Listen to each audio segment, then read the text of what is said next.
is finally the Israeli economy is a small leading market. And I think size is an issue of perspective. It all depends on how you look. For those of you who are concerned, there hasn't been a recent change in geography.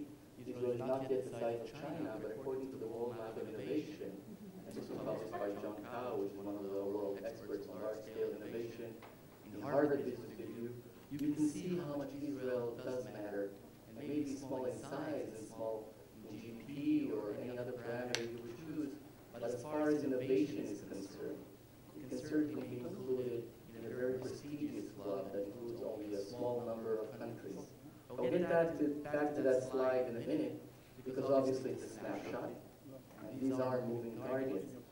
Certainly, I think that with regards to what is innovation, and this is based, by the way, on a lot of the parameters that I guess Professor Ginsberg showed, number of publications, citations, strength of academia, number of companies, patents, etc. So it's certainly that for us, innovation has been very important. And I think this is something that is generally agreed upon. And that is that R&D and innovation are key components of a nation's strength, of a nation's competitive standing, and are very clear engines for economic growth. The more you invest in them, the more benefit you would see as an economy. So I'm using that title. I hope it's okay in terms of copyrights. If not, we're government. We have more lawyers than you do. But I just want to talk briefly about the Israeli ecosystem. And again, this was, I think, very nicely portrayed in that book. I think our major asset, and by the way, I'm speaking to a lot of my colleagues in different countries. A lot of them want to replicate some of the systems, the innovation systems that we have. The first one is a bit hard to replicate. Unfortunately, if I'm the farmer of this specific farm, I'll have a very good soil to work on. And that is the unique entrepreneurial spirit.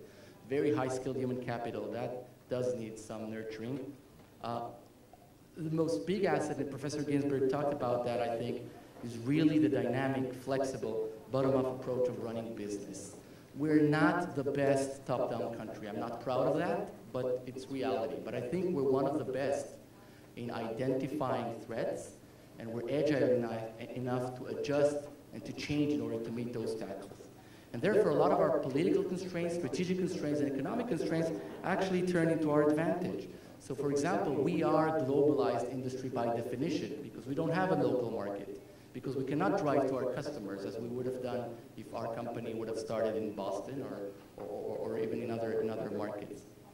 Now what we try to do at the Office of the Chief Scientist is exactly to take advantage of their assets and come with the right policy mechanism that will support the existing ecosystem. Chief Scientist, for those of you who don't know, is the government entity responsible for promoting and implementing R&D science and technology policies.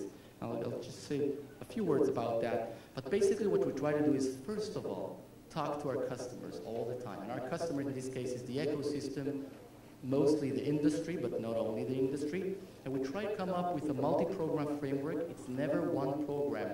There's no single mechanism that would cause this. It really is a chain of different events and programs, and adjust them based on industry needs. So as these changes occur, as markets change, as applications change, as the challenges change, we try to come up with the right instruments on our side that will help the private sector meet those challenges. And we do that, don't worry, I'm not going to stay on this slide. This is the simplified version. We have more than 30 different programs. Why do we need so many? Because it's an ecosystem. Because you really need to support knowledge in companies, starting from the applied research in the universities. Somebody else deals with basic research, don't worry, we didn't neglect that. And all the way to the technology transfer to the industry, the generic R&D, the competitive R&D, seed financing through our technological incubator. As I said, you need to cover the entire ecosystem, and you need to make sure that it's working all right, basically starting by doing no harm.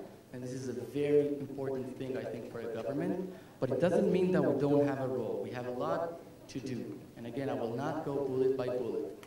But our job as a government, and what we try to do, is look at the ecosystem, find what is good, but also find what is not working. Where are the market failures? Where are the places in which the private industry cannot and will never complement the needed financing because an area is too risky, or maybe it's too futuristic, or maybe there's a required R&D infrastructure that you need to invest in. I mean, 6 years ago, we participated as a government in funding 6 nanotechnology research centers in the university. Overall, $200 million investment. No private firm could have done that by itself. It's a long-term investment, and this is what we try to do. So our job is to look at the entire ecosystem, make sure it's working, make sure it's balanced, make sure we have both young startups as well as larger companies, make sure our industry is diversified, and we're not entirely based on one market, one sector, one target market in terms of international partner, and come up with the right tools that would support that. Just as closing remark, before the panel, I don't want to sound too optimistic. I'm getting back to that. And as I said, we have a lot to be proud of, but this is a continuous effort. And I want to quote another government official, actually one of my favorite ones, and I want to be correct in what she said. It's actually a lady, in this case, a queen, and it's the Queen of Hearts in Alice of Wonderland. And what she says, of course, it's Lewis Carroll words, he says, "Now here you see, it takes all the running you can do to keep in the same place. If you want to get somewhere else, you must run at least twice as fast as that." Now as Israel, being good is not enough. We have to be excellent. Because of what we are, we have to invest more than the others, be more technologically advanced and more agile in order to meet the challenges of the future. The good news, I think we have a strong ecosystem and the right DNA in order to meet those challenges. Thank you very much.